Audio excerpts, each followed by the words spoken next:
Bonjour à tous. Nous sommes aujourd'hui jeudi 30 octobre 2025 et notre ami le professeur Mohammad Marandi est avec nous. Bienvenue à nouveau, professeur. Bonjour Nima, merci beaucoup de m'avoir invité. Permettez-moi de commencer, professeur Marandi, par ce qui se passe avec le soi-disant cessez-le-feu au Moyen-Orient ou en Asie occidentale. Donald Trump déclare qu'Israël devrait répondre à toute attaque potentielle du Hamas. Et il ajoute que de telles actions ne violeraient pas le cessez-le-feu dans la bande de Gaza. Israël attaque non seulement Gaza, mais aussi le sud du Liban. À Khan Younes, nous avons appris qu'ils ont encore frappé, et dans le sud du Liban, ils tuent des civils et des enfants.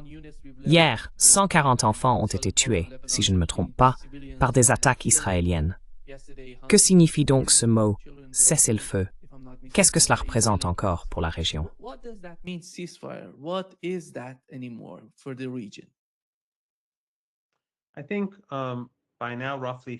Je pense que, à ce stade, environ 50 enfants ont été assassinés et plus de 120 personnes au total massacrées après les frappes du régime israélien, soit dit en passant. J'avais dit la dernière fois que j'allais porter la chemise de Larry, mais les temps sont si sombres ces jours-ci. Après avoir vu ce qui se passe au Soudan et maintenant aux Émirats arabes unis, qui sont un allié des États-Unis et d'Israël, leurs supplétifs ont commis des massacres. Et puis avec ce qui se passe à Gaza, j'ai pensé qu'on garderait ça pour une autre fois. Mais oui, il est assez évident que Trump donne au régime le genre de prétexte dont il a besoin pour massacrer des gens quand bon lui semble.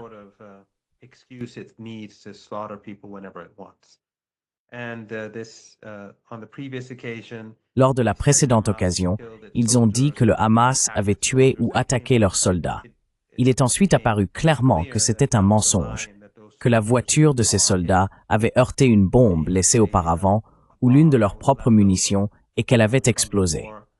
Et maintenant, cette fois encore, ils disent qu'un de leurs soldats a été tué. Qui c'est qui l'a tué? Comment il est mort? Le régime israélien n'a pas à fournir de preuves. Il leur suffit de dire que le Hamas a fait ceci ou que le djihad islamique a fait cela, et ensuite ils partent massacrer des gens.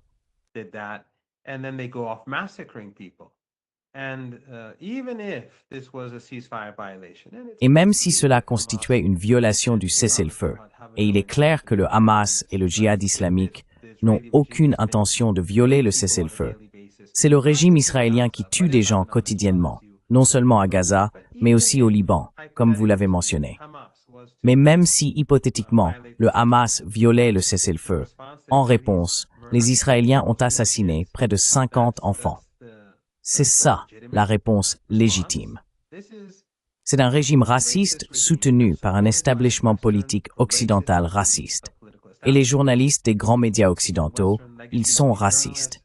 Tous ceux qui pensent que cela est raisonnable, d'une manière ou d'une autre, sont barbares. Ils sont incivilisés.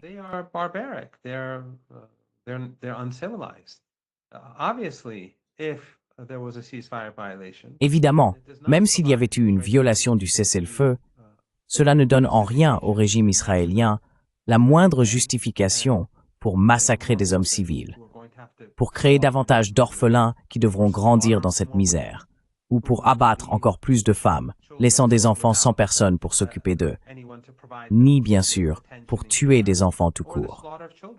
Et puis bien sûr, il y a les mutilés, on n'y pense pas souvent, mais il y a des milliers d'enfants et des milliers d'adultes mutilés à vie à cause de ce régime criminel. Donc quoi qu'il se soit passé, il n'y a aucune justification à cela. Mais Trump leur en donne une. Il leur offre la possibilité de revendiquer une justification à l'avenir également. Bien sûr, ce n'est pas une véritable justification, mais c'est une opportunité. Cela leur donne la marge de faire tout ce qu'ils veulent.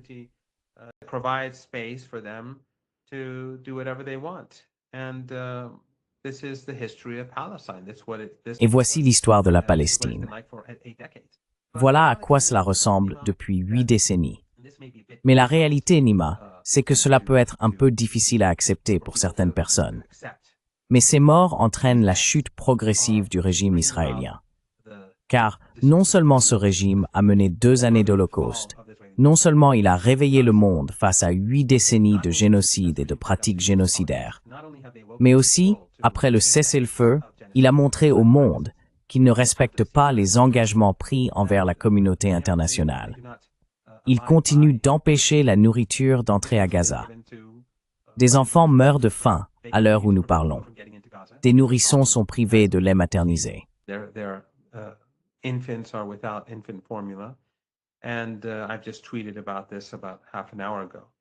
J'ai justement tweeté à ce sujet il y a environ une demi-heure. Et il bombarde régulièrement des gens. Donc ce que fait actuellement le régime israélien rend les gens encore plus en colère parce que cela était censé s'arrêter. Je pense donc que le régime ne comprend pas ce qui lui arrive. Si l'on regarde même à l'intérieur des États-Unis, je ne sais pas si tu as vu, j'ai vu un extrait de Vance parlant devant un public. On lui posait des questions sur Israël, sur le régime israélien.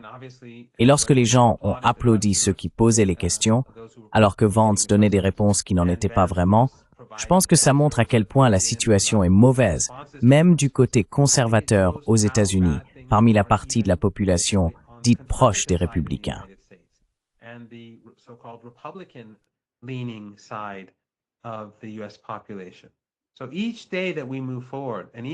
Ainsi, chaque jour où nous avançons, et avec chaque nouveau crime commis par le régime, celui-ci se rapproche un peu plus de sa chute finale.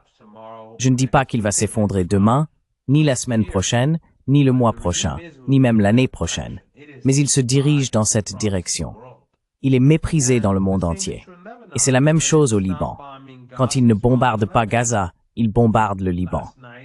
La nuit dernière, ils sont allés assassiner un vieil homme dans un immeuble, puis ils ont commencé à bombarder le sud du Liban tôt ce matin. C'est devenu une pratique courante. Et encore une fois, au Liban, le cessez-le-feu a des garants occidentaux. Des garants occidentaux qui, en réalité, laissent le régime israélien faire tout ce qu'il veut, menacer le pays quand il le veut, tuer des gens quand il le veut.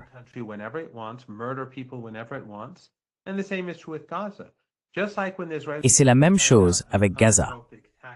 Tout comme lorsque le régime israélien a mené une attaque non provoquée contre l'Iran, nous avons vu l'URSS, les Britanniques, et tous les autres régimes occidentaux soutenir cette attaque et blâmer l'Iran pour le massacre de ses citoyens.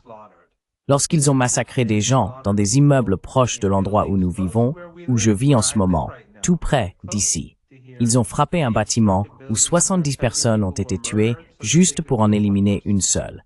Presque 30 enfants dans ce seul bâtiment la première nuit. Et l'Occident a soutenu cela. C'est donc un régime hors la loi et ses alliés lui ressemblent. Ses alliés ont un comportement similaire.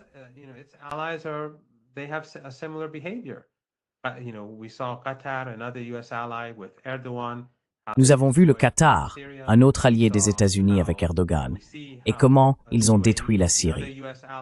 Nous voyons comment les Émirats arabes unis, un autre allié des États-Unis, pas en bons termes avec la Turquie, ni avec la Turquie et le Qatar, mènent leur propre massacre, encore plus révoltant. Ce qu'ils font au Soudan est plus honteux que ce qu'ont fait Daesh et Al-Qaïda, le Daesh et l'Al-Qaïda d'Erdogan et du Qatar, en Syrie. Mais en tout cas, tout cela ne fait qu'affaiblir l'Occident. Ce n'est pas seulement Israël, c'est tout l'Occident qui est affaibli. Car le monde observe comment le régime israélien se comporte, même pendant les soi-disant cessez-le-feu.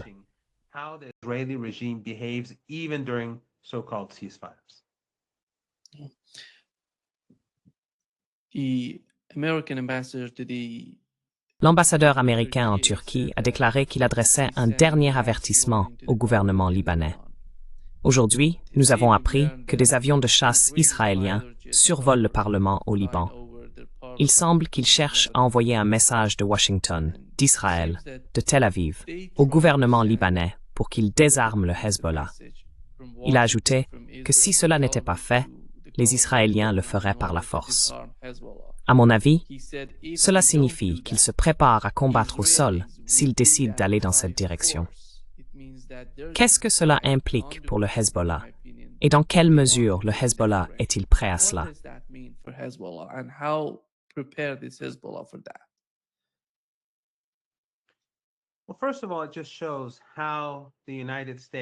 Eh bien, tout d'abord, cela montre simplement comment les États-Unis travaillent pour le régime israélien et comment ils soutiennent le génocide et les frappes génocidaires partout. Ils ont aidé le régime israélien à détruire la Syrie. Et bien sûr, malheureusement, beaucoup de ces soi-disant activistes ont été financés par le Qatar, par le régime qatari, à travers leurs médias, leurs soi-disant centres culturels et leurs soi-disant centres religieux, car le Qatar finance cela dans le monde entier. L'une des catastrophes que nous avons observées à travers le globe, dans toute la région, est due à la richesse gazière du Qatar et à la richesse pétrolière des Émirats. Et bien sûr, par le passé, les Saoudiens ont également financé des extrémistes dans la région et dans le monde entier à la demande des États-Unis.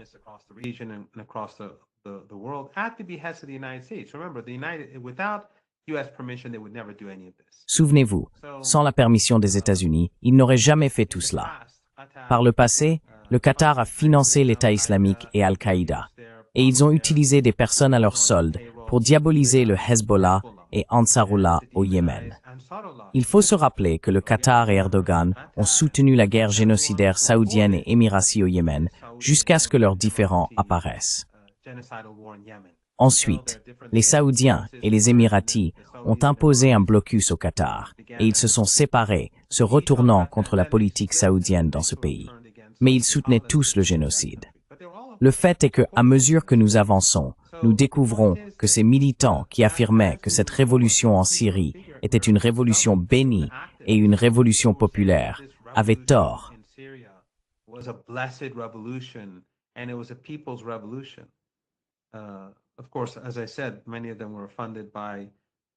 Bien sûr, comme je l'ai dit, beaucoup d'entre eux ont été financés par des régimes riches en pétrole et en gaz de la région, en particulier le Qatar. Ils ont été démasqués.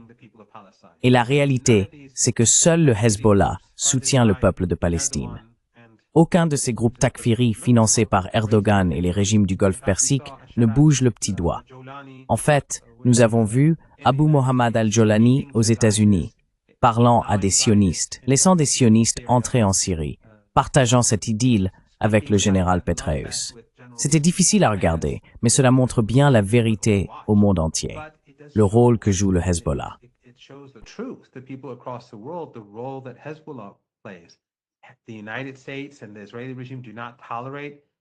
Les États-Unis et le régime israélien ne tolèrent pas la résistance au Liban, mais ils sont de proches amis d'Achara. Cela en dit long sur la propagande qatari. Cela dit, tout de la propagande provenant des médias d'Erdogan en Turquie. Je pense donc que c'est une bonne chose. Cela renforce le Hezbollah et ouvre les yeux des gens sur le rôle qu'ils jouent, tout comme ils l'ont fait avec Ansarullah. De plus, je ne crois pas que le régime israélien puisse gagner au Liban. La dernière fois, le Hezbollah a tenu bon et les Israéliens n'ont pas réussi à prendre de territoire. Ce n'est qu'à la demande du régime israélien que le Hezbollah a accepté un cessez-le-feu. Et le Hezbollah a tiré des leçons de cette guerre.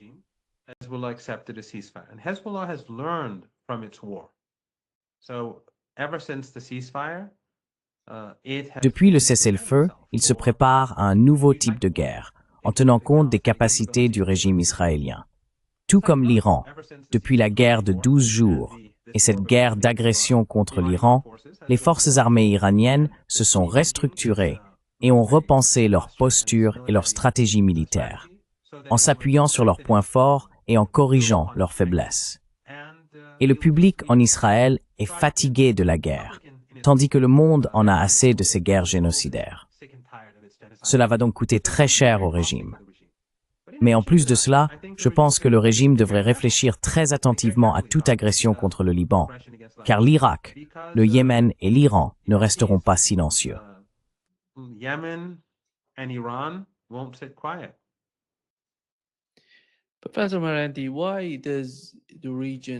Professeur Marandi, pourquoi est-ce que dans la région, en regardant la Syrie, en regardant le Liban, il ne dispose d'aucun système de défense aérienne? Qu'est-ce qui empêche le gouvernement libanais de demander aux États-Unis: si vous voulez que nous nous défendions, si vous êtes en faveur de la paix, alors fournissez-nous un système de défense aérienne afin que nous puissions nous protéger? Vous savez, certains peuvent considérer qu'il n'est pas logique de demander cela aux États-Unis. Mais après tout, si les États-Unis exercent une telle pression sur le gouvernement libanais, et s'ils veulent réellement la paix dans la région, alors ils devraient leur fournir un moyen de se défendre. Ce n'est pas une arme offensive. Ils ne peuvent pas se défendre contre ces attaques israéliennes. S'ils se soucient du désarmement du Hezbollah ou du Hamas, en quoi cela a-t-il du sens? Quelle est votre opinion à ce sujet?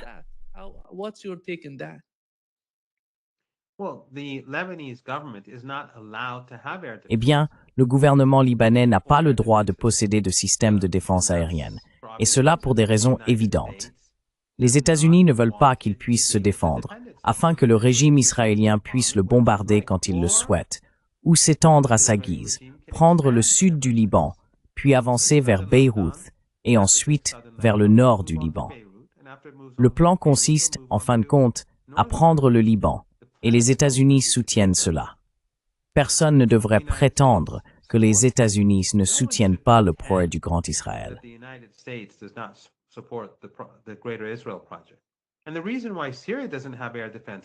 Et la raison pour laquelle la Syrie n'a pas de défense aérienne, c'est parce que ces groupes Takfiri ont travaillé pour la CIA, ont collaboré avec le Mossad et ont œuvré avec les mandataires américains dans la région, comme le Qatar, comme Erdogan, un très bon ami des États-Unis.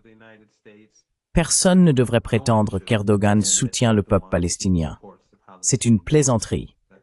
Nous avons vu son comportement, comment il est allé en Égypte, comment il a mis la main sur sa poitrine pour M. Trump.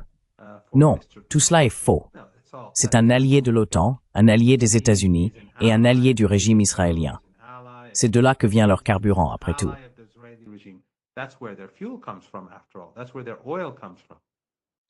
C'est de là que vient leur pétrole. L'objectif en Syrie était donc de détruire leur défense.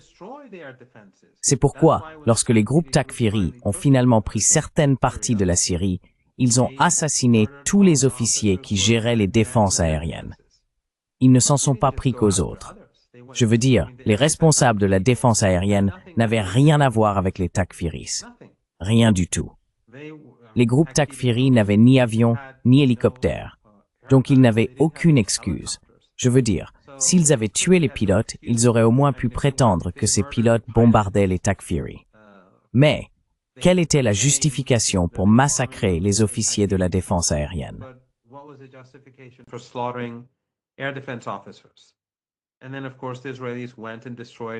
Et puis, bien sûr, les Israéliens sont allés détruire toutes les capacités de défense aérienne. C'était l'objectif depuis le début.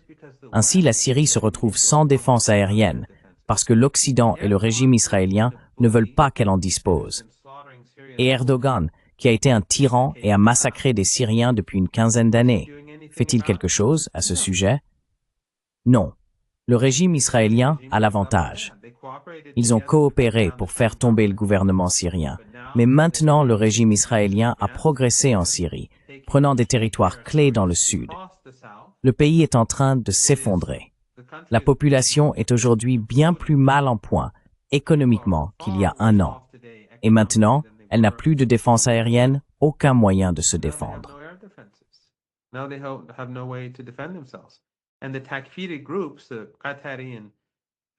Et les groupes Takfiris financés par le Qatar, au lieu de défendre le pays contre l'occupation, continuent de tuer des Syriens.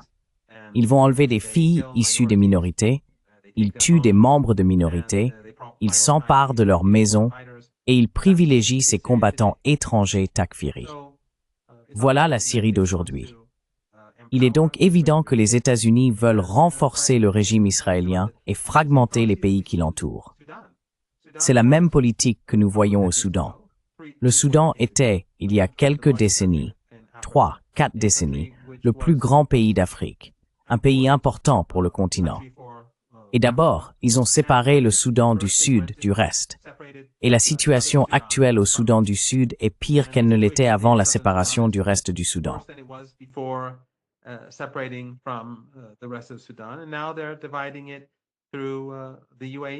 Et maintenant, ils le divisent à travers les Émirats arabes unis. Et nous avons vu les massacres qui ont eu lieu. Tout cela vise à fragmenter la région, à morceler les zones autour d'Israël en terres plus petites, plus faibles et fragmentées, afin de l'aider à s'étendre et à imposer son ordre au reste de la région. Et cela, bien sûr, fait également partie de la stratégie des États-Unis. Si le régime israélien parvient à exercer une hégémonie totale sur l'Asie occidentale et que les États-Unis prennent le contrôle du Venezuela, ils contrôleront le pétrole. Ils contrôleront le liquide par lequel fonctionne l'économie mondiale. Et cela, bien sûr, serait catastrophique pour la Chine. Ce serait catastrophique pour tous les pays des BRICS. Ce serait catastrophique pour l'Inde. Tous les pays importateurs de pétrole seraient pris en otage.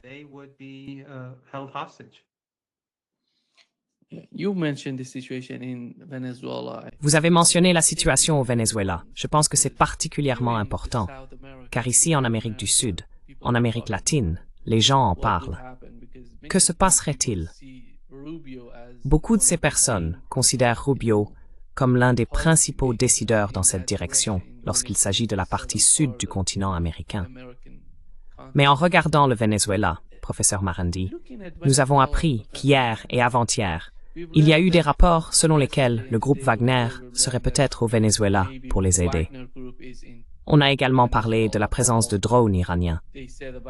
Quelle est la place du Venezuela dans le calcul des États-Unis lorsqu'on considère la situation globale, le conflit en Ukraine et au Moyen-Orient? Comment voyez-vous l'alternative vénézuélienne entrer dans l'équation pour les États-Unis?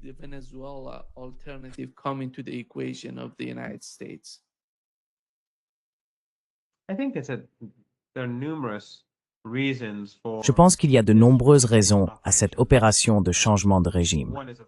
L'une d'elles est, bien sûr, le pétrole, comme je l'ai déjà mentionné. Une grande partie est liée au lobbying en Floride. Les lobbyistes vénézuéliens, cubains et autres anticommunistes.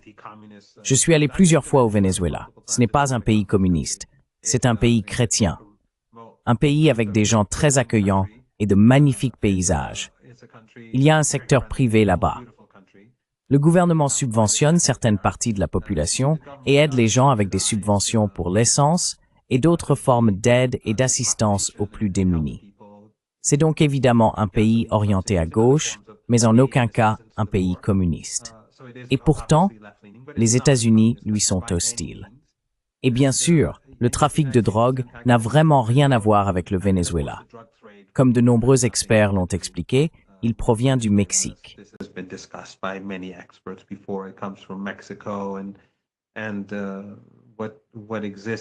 Ce qui existe au Venezuela n'est rien comparé à ce qui existe ailleurs. La réalité, comme l'a dit le président colombien il y a quelque temps, c'est que les personnes derrière le trafic de drogue vivent aux États-Unis. Ceux qui gagnent des milliards ont des maisons près du bâtiment de l'ONU à New York. Ils ont des maisons en Californie et aux Émirats arabes unis.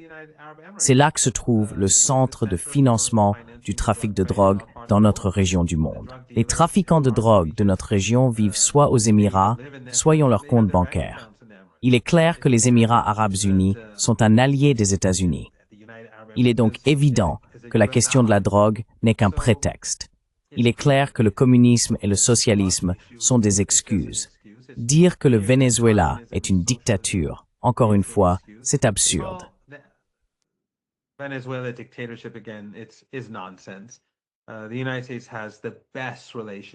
Les États-Unis entretiennent les meilleures relations avec de véritables dictatures. Toutes les dictatures familiales du Golfe Persique ont des relations excellentes avec les États-Unis. Il en va de même pour la Jordanie, l'Égypte et de nombreux autres pays de ce type.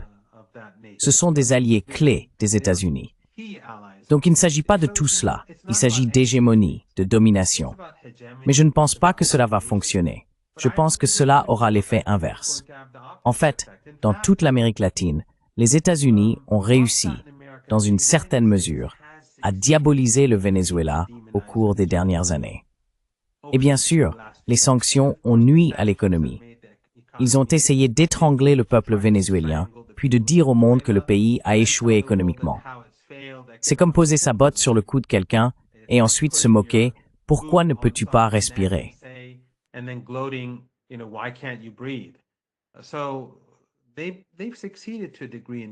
Ils ont réussi, dans une certaine mesure, à diaboliser le Venezuela et l'Amérique latine.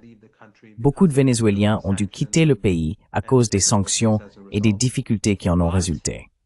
Mais envahir le Venezuela, tuer des gens dans les Caraïbes, cela a changé la donne. Cela a rendu les peuples d'Amérique latine plus en colère contre les États-Unis. Ces meurtres illégaux, que ce soit dans le Pacifique ou dans les Caraïbes, ne sont pas bons pour les États-Unis. Ils sont illégaux. C'est un meurtre. Des enfants deviennent orphelins. Bien sûr, le régime américain s'en moque. C'est ce qu'il fait à Gaza, au Liban, en Syrie, en Irak, au Yémen et ailleurs, en Iran depuis très longtemps, ou en Libye. Mais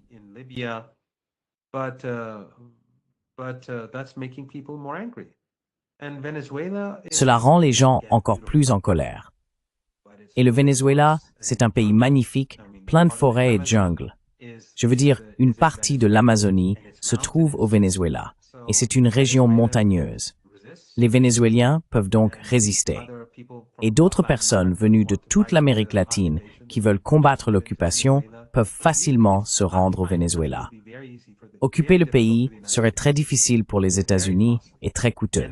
Et si des supplétifs américains prennent le pouvoir au Venezuela, ils ne pourront pas contrôler la population. Car la plupart des personnes qui soutiennent le gouvernement vénézuélien viennent des classes pauvres et des classes moyennes inférieures, la majorité. Et elles ont moins à perdre que les supplétifs américains.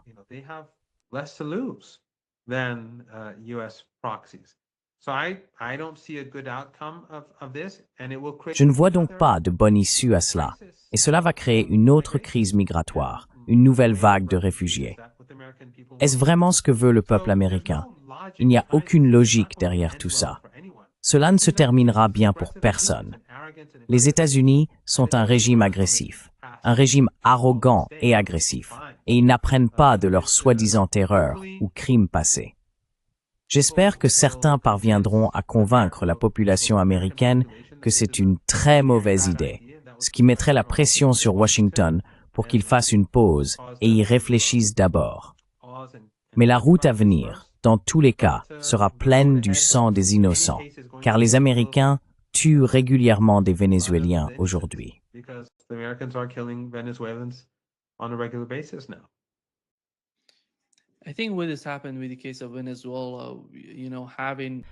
Je pense que ce qui s'est passé dans le cas du Venezuela, vous savez, avec Maria Corina Machado remportant le prix Nobel de la paix, puis cette sorte de politique de l'administration Trump, exerçant beaucoup de pression, envoyant des armes près du Venezuela, cela montre à quel point ces institutions sont entre les mains de la CIA et du MI6. Qui dirige tout cela? Beaucoup de gens se demandent ce qui se passe avec ces institutions. Pendant de nombreuses années, on pensait qu'il s'agissait d'institutions authentiques qui voulaient promouvoir la paix, mais ce n'est plus leur objectif. Je ne sais pas si elles ont jamais eu cet objectif à un moment donné dans le passé, mais aujourd'hui, tout tourne autour du changement de régime. Il n'y a rien de pacifique dans ce concept. Depuis que j'ai commencé à m'intéresser à la politique, le prix Nobel de la paix a toujours été un outil de l'Empire. Et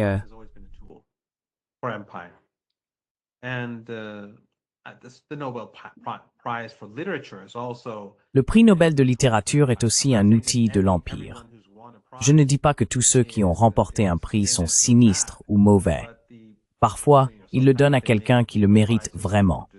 Ils doivent le faire pour que cela paraisse légitime. Mais ce sont des instruments de l'Empire, utilisés pour renforcer le statut de certaines personnes et affaiblir leurs adversaires.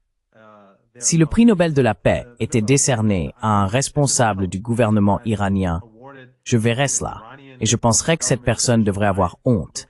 Il devrait le rendre ou dire « je ne veux rien avoir à faire avec ça ». C'est un outil. Mais aujourd'hui, les gens sont éveillés. Ils ont pris conscience de la réalité.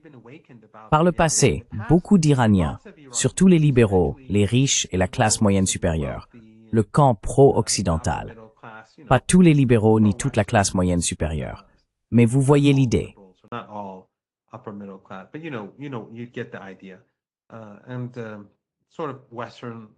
et les Iraniens plutôt tournés vers l'Occident. Ils considéraient autrefois le prix Nobel comme quelque chose de noble, mais plus personne ne le voit ainsi aujourd'hui.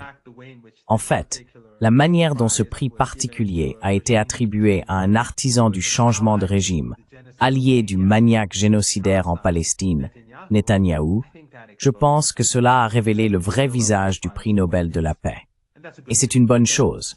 Encore une fois, certaines choses sont bonnes. Certaines horreurs finissent par se retourner contre leurs auteurs. La façon dont elles sont utilisées les fait se retourner contre eux. Un exemple, c'est le prix Nobel de la paix et la manière dont il a été utilisé récemment, mais aussi les actions génocidaires du régime israélien après le cessez-le-feu. C'est pas bien dans le sens où, évidemment, des enfants ont été massacrés, mais cela expose encore davantage le régime d'une nouvelle manière. Et à ce scholar.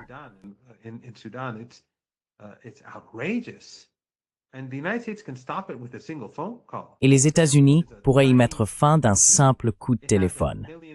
Les Émirats sont un minuscule régime. Ils comptent environ 1 million de détenteurs de passeports. Toutes les personnes qui y vivent sont des serviteurs sous contrat et des esclaves, et elles n'ont aucun droit. Je ne sais pas, peut-être que 8 ou 10 millions de personnes y vivent. Elles y vivent simplement, et la plupart d'entre elles sont des serviteurs sous contrat. Ce sont des esclaves. Ce sont eux qui construisent les gratte-ciels, mais ils n'y entrent pas. Les touristes qui s'y rendent profitent de ce que ce pays offre, mais les esclaves qui l'ont bâti n'ont pas les moyens de bénéficier de ce qui a été construit. C'est la même chose au Qatar, et dans la plupart de ces dictatures familiales du Golfe Persique. C'est pareil partout, mais particulièrement grave aux Émirats et au Qatar. C'est donc un régime faible avec beaucoup d'argent.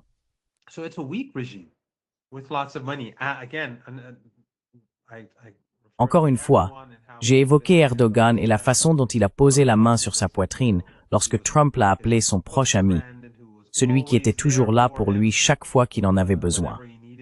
Mais ici, dans le cas des Émirats, lorsqu'un prince ou un haut responsable s'y rendait, Trump disait « L'argent, ils ont beaucoup d'argent. » Voilà ce que représentent les Émirats. Si Trump voulait que le génocide au Soudan cesse, il lui suffirait de passer un coup de fil et de dire aux Émirats d'y mettre fin. Ce serait terminé. Ce serait terminé. Il pourrait le faire bien plus facilement qu'en Israël. Il pourrait le faire en Israël, en Palestine aussi. Mais pour les Émirats, s'il leur disait d'arrêter le génocide, ils l'arrêteraient. S'il disait au Qatar d'arrêter de financer Al-Qaïda, ils l'arrêteraient. Ainsi, le rôle des États-Unis, on ne peut pas simplement dire que les Émirats ont fait cela et que c'est uniquement leur faute.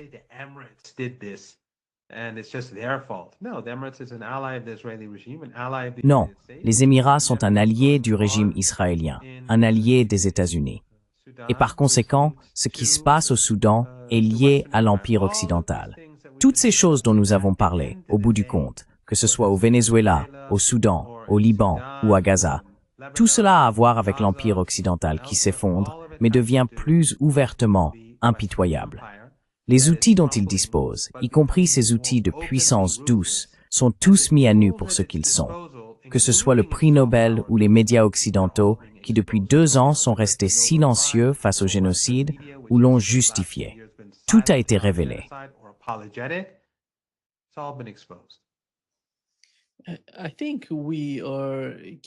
Je pense que nous accordons trop de crédit aux États arabes du Moyen-Orient. Je pensais vraiment qu'ils pouvaient faire quelque chose, qu'ils avaient une certaine influence, mais ce n'est plus le cas. En regardant les négociations en Égypte, vous savez, avec les Qataris, je ne sais pas s'ils étaient diplomates ou membres de l'équipe de négociation du groupe. D'une manière ou d'une autre, ils ont été tués ou ils sont décédés. Personne ne sait ce qui s'est passé.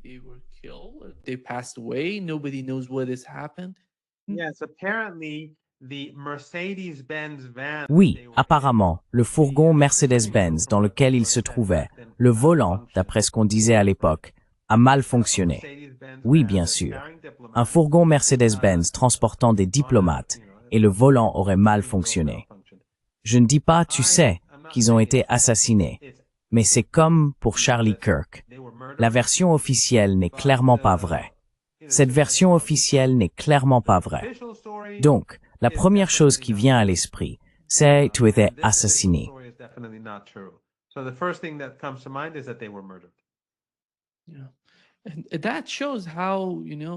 Et cela montre à quel point ces États arabes sont fragiles. Je ne pense pas que quiconque serait surpris si un jour on découvrait qu'ils n'ont rien.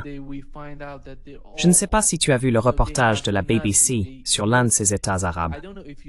Il disait qu'ils ne peuvent pas utiliser leur système de défense aérienne. Les armes qu'ils ont reçues des États-Unis ne peuvent pas être utilisées parce qu'elles sont verrouillées par une sorte de code. Sans ces codes, il est impossible de faire fonctionner les armes. C'est comme avoir un gros équipement entre les mains, mais sans pouvoir réellement s'en servir.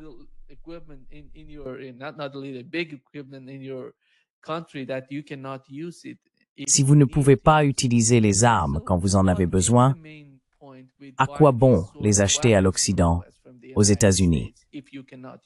C'est exactement comme sous le Shah d'Iran avant la Révolution. Nous n'avions aucune industrie militaire. C'est quelque chose que j'ai appris de première main lorsque je combattais comme volontaire pendant la guerre. Nous ne produisions rien. Nous avions tout ce pétrole, mais à l'époque du Shah, il allait principalement vers l'Occident. Pendant la Révolution, la majorité des Iraniens étaient analphabètes malgré tout ce pétrole, et surtout les filles. L'Occident aime prétendre que les droits des femmes ne sont pas respectés sous la République islamique. Mais après la Révolution, nous avons promu l'éducation universelle et le taux d'alphabétisation a grimpé en flèche.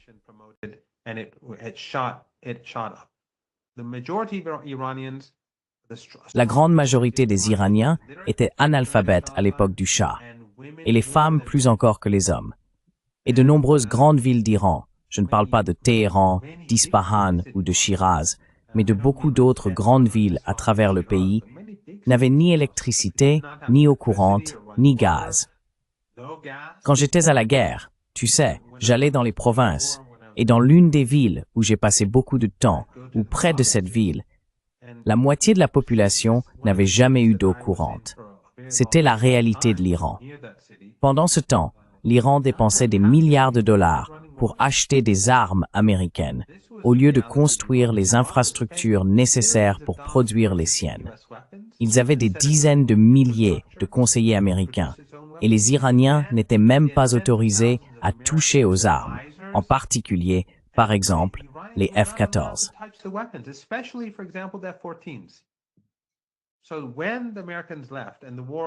Ainsi, lorsque les Américains sont partis, et que Saddam Hussein, à la demande de l'Occident, a lancé l'invasion, les Iraniens ne savaient pas comment réparer ou utiliser les F-14, car ils n'avaient pas le droit de les démonter, de réparer les moteurs ou de faire ce que les ingénieurs auraient normalement fait. Les Américains s'occupaient de tout cela. Et c'est la même chose aujourd'hui avec l'Arabie saoudite. Je veux dire, lorsque le régime israélien a bombardé le Qatar, les Saoudiens leur ont permis d'utiliser l'espace aérien saoudien. Les missiles ont dû passer au-dessus de l'Arabie saoudite. Où était leur défense? Et au Qatar, qui a dépensé tant d'argent et abrite la base américaine la plus importante de toute la région, il ne s'est rien passé. Ainsi, toutes ces armes sont essentiellement des instruments de corruption. Les princes reçoivent des pots de vin et des commissions, et les élites qui leur sont associées en profitent aussi. Les Américains, eux, gagnent beaucoup d'argent.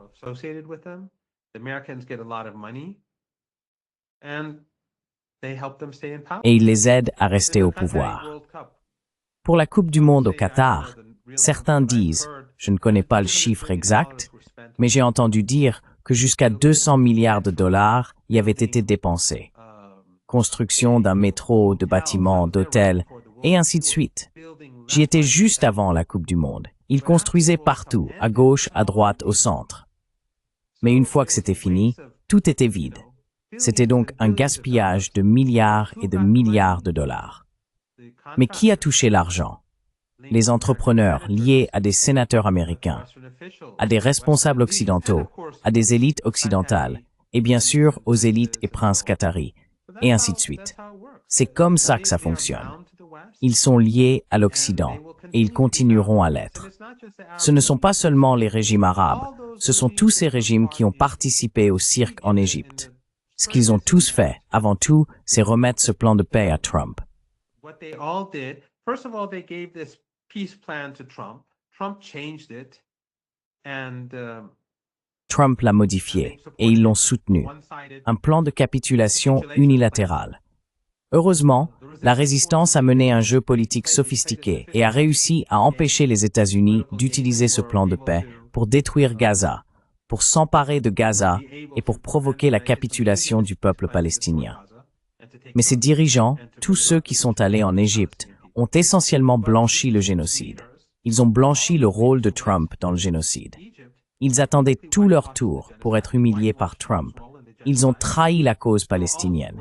Mais oui, quel levier! Ils ne se soucient pas du peuple palestinien. Ils sont tous allés là-bas pour obtenir quelque chose de Trump, pour qu'il les regarde, eux et leur pays, plus favorablement. Et ils ont sacrifié le peuple palestinien pour cela. and they sacrificed the Palestinian people to do that. Professor Marandi, we've learned from Professeur Marandi, nous avons entendu dans les médias occidentaux que l'Iran reconstruit ses lanceurs et développe de nouveaux missiles. Quelle est la situation actuelle de l'armée iranienne aujourd'hui? Ses missiles, ses lanceurs et sa puissance offensive globale. Car après tout, il faut comprendre que la situation au Liban n'est pas très prometteuse, compte tenu de leurs attaques au Liban, à Gaza et en Syrie. Ils veulent la partie sud de la Syrie, au-delà du plateau du Golan, et cela pourrait aussi arriver à l'Iran. Une nouvelle attaque pourrait viser directement l'Iran. And that could happen to Iran. The new attack would come to Iran. Is that the final conclusion on the part Est-ce of la Iran? conclusion finale What do they de la think part about des responsables the iraniens? Iran? Que pense-t-il d'une attaque israélienne contre l'Iran? Well, Eh bien, Netanyahou a dit au président Poutine qu'il ne voulait pas d'escalade. Et bien sûr, l'Iran ne prend rien de ce que dit Netanyahou au sérieux. Mais si Netanyahou lançait une attaque, ce serait une insulte à la Russie, car il aurait menti au président russe. Cela rend donc l'opération plus coûteuse pour lui. Je pense que c'est probablement la raison pour laquelle les Russes ont rendu cela public, parce qu'ils voulaient rendre la chose plus coûteuse pour Netanyahou. Mais en tout cas, les Iraniens partent du principe qu'une attaque aura lieu. But in any case, the Iranians are assuming that an attack will take place. It's not for certain because the Israelis lost the Ce n'est pas certain, car les Israéliens ont perdu la guerre. C'est clair, comme de l'eau de roche, qu'ils ont perdu. Les médias occidentaux et les commentateurs pro-israéliens peuvent dire ce qu'ils veulent, mais si les Israéliens étaient en train de gagner, ils auraient continué. Pourquoi se seraient-ils arrêtés? Ils auraient poursuivi les bombardements sur l'Iran jour et nuit pour obtenir ce qu'ils voulaient. Ils ont réclamé un cessez-le-feu parce qu'ils étaient en train de perdre. Les Iraniens ne l'ont pas accepté tout de suite. Ils ont continué à frapper les Israéliens pendant quelques jours de plus afin d'obtenir davantage de concessions des Américains avant d'accepter le cessez-le-feu. from the Americans until they accepted the ceasefire. So obviously, that is Il est donc évident que cela même est un signe que le régime ne devrait pas relancer la guerre, car l'Iran avait l'avantage, malgré l'attaque éclair et l'assassinat de responsables et d'officiers militaires chez eux, souvent avec leurs familles, leurs voisins, et ainsi de suite. Ce qui s'est passé, c'est qu'il s'agissait bien sûr d'une opération de changement de régime qui ne s'est pas déroulée comme prévu, semblable à ce qu'ils tentent au Venezuela. L'objectif était de renverser l'État, mais c'est l'inverse qui s'est produit. L'État est devenu plus puissant et les Israéliens ont été humiliés. Néanmoins, c'est Netanyahou et il est désespéré de rester au pouvoir. Par conséquent, il va s'engager dans une escalade, comme nous l'avons vu à Gaza, afin d'éviter la prison. in order to stay out of jail, in order to become the Afin de devenir le dirigeant à vie en Palestine. Il y a donc de fortes chances qu'il attaque le Liban pour cette raison. Il y a de fortes chances également qu'il étende ou consolide son occupation en Syrie. Et il y a aussi une possibilité qu'il attaque l'Iran. Les Iraniens se préparent à ce scénario, à tous ces scénarios en réalité. Mais l'Iran, bien sûr, renforce ses capacités. Ses points forts sont encore consolidés et ses faiblesses sont en cours de correction. Je pense donc que si la guerre reprend, les capacités offensives de l'Iran seront bien plus dévastatrices. Quant à ses capacités défensives, elles seront dans certains domaines bien meilleures. Dans d'autres, cela prendra du temps.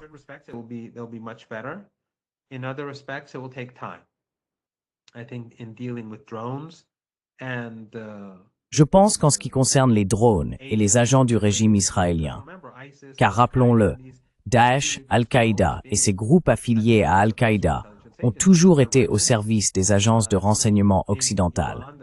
Leur reste présent en Iran, qui passe par les frontières pakistanaises ou afghanes, représente encore une menace. Ils ont joué un rôle pendant la guerre contre l'Iran, mais ces éléments sont en train d'être pris en charge. Les Iraniens, lorsqu'il s'agit de se défendre contre les avions, font face à un problème plus complexe. Je ne sais pas combien de temps il leur faudra pour être pleinement prêts, mais je suis sûr qu'ils y travaillent activement. En revanche, en ce qui concerne les drones, le sabotage et leur capacité offensive, ils sont aujourd'hui bien mieux préparés qu'ils ne l'étaient il y a quelques mois.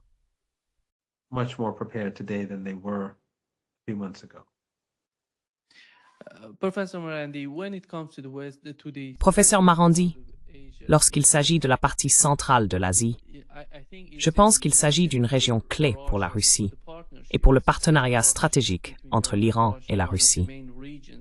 L'un des principaux sujets de préoccupation est l'Asie centrale et ce qui pourrait s'y passer, car les États-Unis semblent se diriger vers cette région afin d'y établir une certaine forme de relation. Dans quelle mesure cela représente-t-il une inquiétude pour les deux pays, la Russie et l'Iran, et comment cela sera-t-il pris en compte dans le partenariat stratégique qu'ils entretiennent?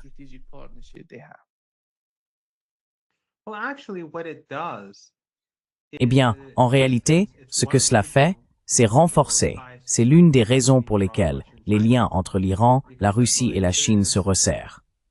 Parce que l'Asie centrale se trouve justement au milieu. En fait, c'est aussi une incitation pour l'Inde à prendre ses distances avec la politique occidentale, car l'instabilité en Asie centrale représente un danger pour tous les pays asiatiques.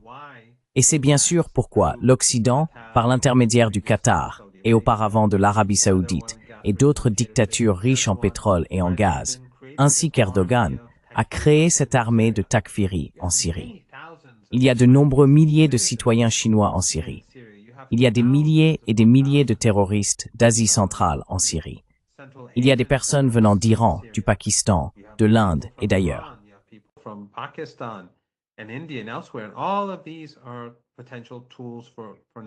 Et tout cela constitue des outils potentiels pour l'OTAN à l'avenir. En fait, je pense que l'un des principaux objectifs est de déstabiliser l'Asie centrale par le biais de la République d'Azerbaïdjan, qui coopère avec ces groupes Takfiri à travers la Turquie et les dictatures riches en pétrole et en gaz du Golfe Persique. Ce qu'ils font, c'est donc créer une incitation supplémentaire à la coopération entre les pays d'Asie centrale, et bien sûr l'Iran, la Russie, la Chine et peut-être l'Inde. Je ne pense pas que les Américains vont réussir, car les États-Unis n'ont plus l'influence qu'ils avaient il y a 1 ou 2 décennies. Ils sont plus faibles, tandis que l'Iran, la Russie et la Chine sont plus forts. Mais cela reste tout de même un objectif.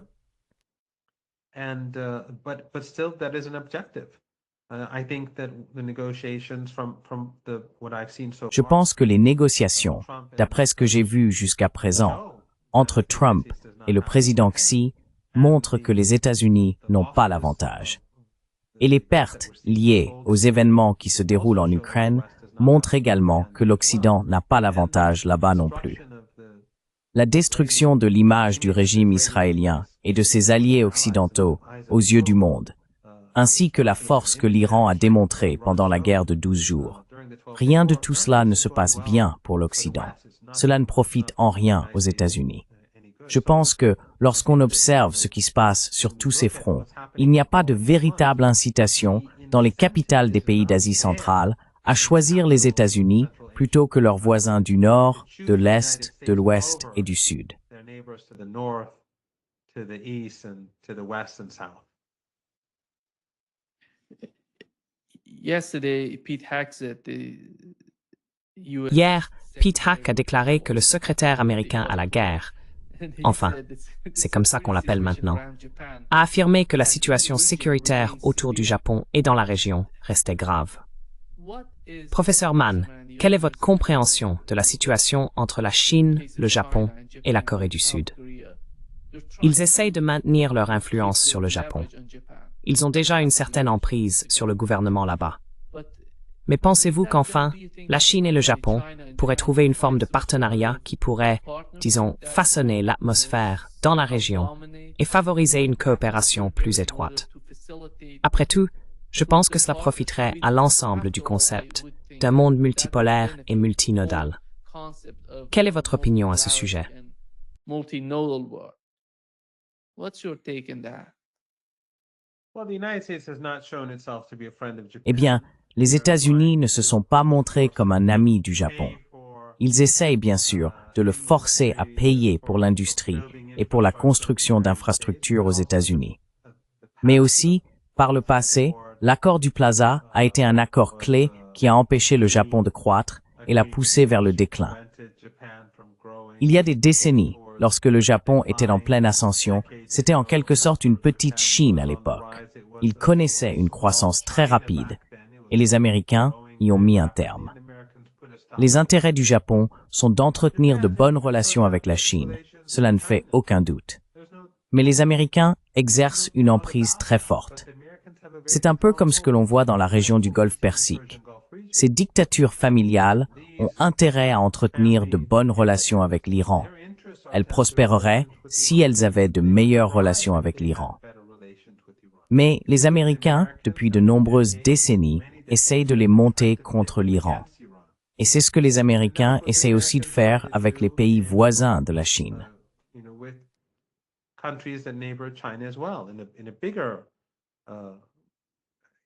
C'est un projet plus vaste, vous savez. La région du Golfe Persique est plus petite, mais les pays qui entourent la Chine sont plus grands, et les enjeux y sont plus élevés à certains égards.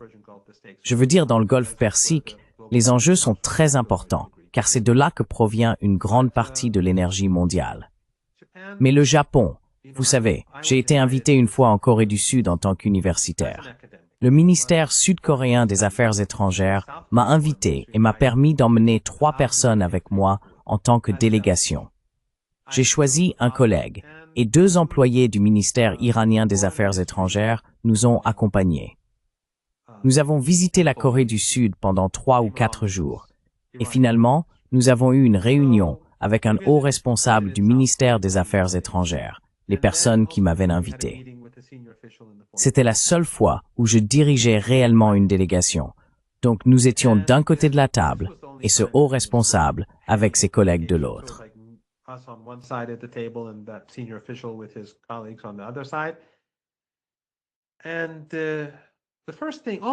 Et la première chose, presque la toute première chose, qu'il a dite littéralement, c'est que nous ne sommes pas un pays souverain.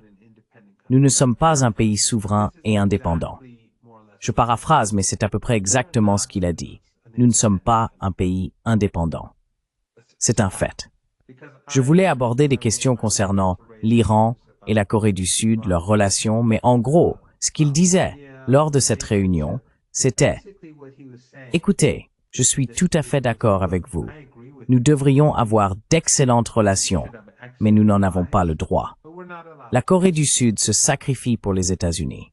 South Korea is sacrificing for the United States. Japan is sacrificing for the United States. Le Japon se sacrifie pour les États-Unis. En tire-t-il quelque chose? Non. Les États-Unis, le régime de Washington, sont comme un parrain de la mafia. Trump est comme ce parrain. Il s'y rend et en extrait davantage pour les États-Unis. Au lieu de les remercier pour les sacrifices qu'ils font, il en veut encore plus. Donc, si leur population était plus éveillée, si leurs politiciens avaient plus d'honneur, ils imposeraient un changement, surtout maintenant que les États-Unis sont plus faibles qu'avant. Mais la réalité, c'est qu'à l'heure où nous parlons, les États-Unis font à la Chine ce qu'ils essayent de faire avec l'Iran.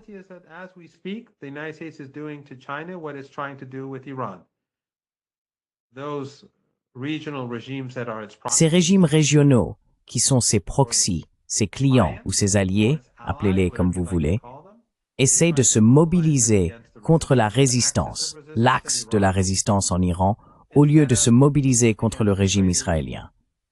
Ce que nous avons vu au Caire était une manifestation de cette politique. Et à l'honneur du gouvernement iranien, ils n'y ont pas envoyé une seule personne. Pourquoi? Parce qu'ils savaient très bien de quoi il s'agissait. Si l'Iran y était allé, il aurait pu obtenir de nombreuses concessions des États-Unis. Nima, et je sais que vous êtes professeur, mais comme vous êtes plus jeune que moi, je vous appellerai Nima.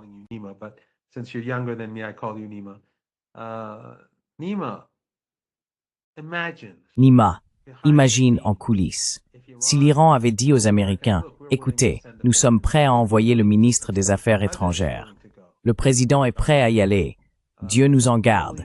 Que nous donnerez-vous » Les Américains auraient beaucoup offert à l'Iran. Mais les Iraniens ont dit non, parce que c'est une position de principe. L'Iran est contre le génocide. La résistance est contre le génocide. Cela va à l'encontre de nos principes religieux, de nos principes culturels, de nos principes humains. Tout comme au Yémen, avec le Hezbollah et avec la résistance en Irak. Mais ce qu'ils ont montré, c'est qu'ils n'ont aucune souveraineté. Et ce que font le Japon et la Corée, malheureusement, montre qu'ils n'ont pas non plus de souveraineté.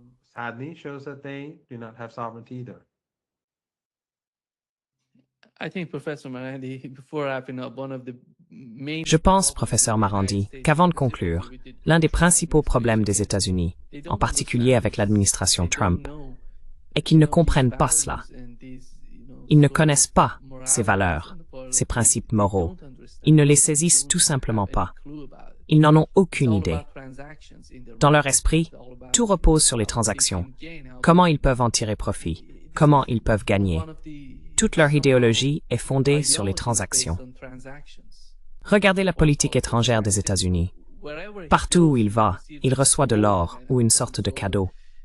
C'est tragique quand on observe la situation. Ils reçoivent des tributs.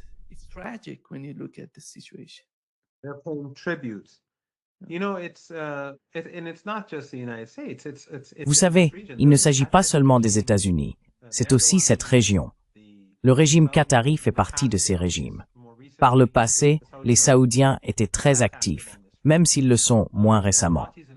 Les Émiratis et d'autres ont versé, littéralement et collectivement au fil des décennies, peut-être des centaines de milliards de dollars, directement ou indirectement, pour diaboliser l'Iran.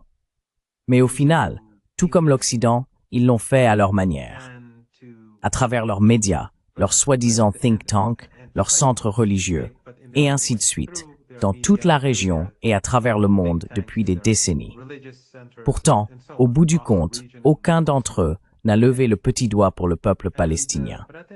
L'axe de la résistance a fait d'énormes sacrifices et a continué à défendre les Palestiniens. Et souvenez-vous, les Palestiniens se défendent eux-mêmes.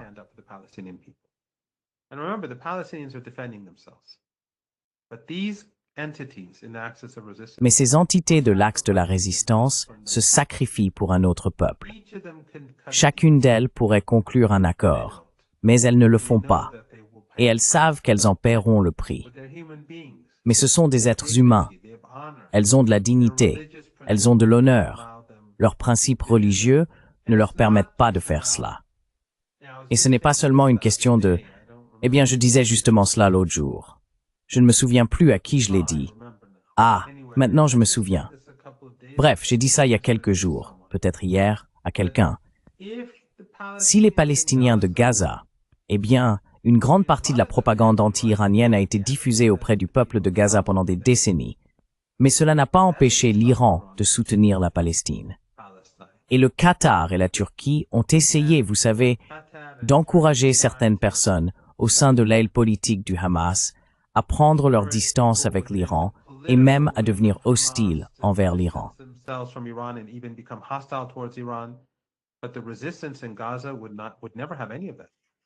Mais la résistance à Gaza n'accepterait jamais cela. Plus encore, j'ai dit à quelqu'un l'autre jour, peut-être il y a un jour, que s'ils n'étaient pas musulmans, s'ils étaient chrétiens, juifs, hindous ou bouddhistes, l'Iran et l'axe de la résistance se dresseraient tout de même contre le régime israélien, exactement comme ils le font aujourd'hui, parce que c'est absolument inacceptable. Et c'est quelque chose que l'Iran a démontré tout au long de son histoire, par la position qu'il a adoptée. Sous le Shah, l'Iran a longtemps été le principal fournisseur de pétrole de l'Afrique du Sud, de l'apartheid et du régime israélien. Après la Révolution, ils ont mis fin à cela et ont soutenu la résistance en Afrique australe jusqu'à ce que le régime suprémaciste d'Afrique du Sud soit renversé.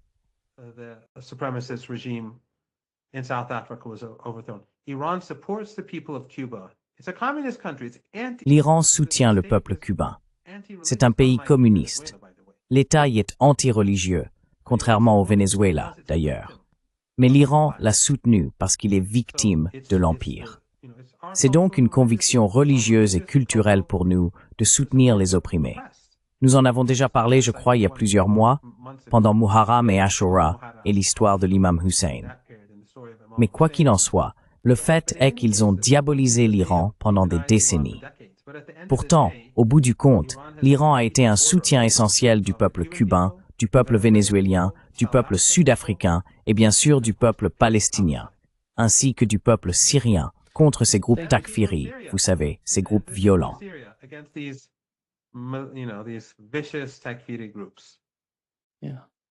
Oui, merci beaucoup, professeur Marandi, d'être avec nous aujourd'hui. C'est toujours un grand plaisir. Le plaisir est pour moi, Nima.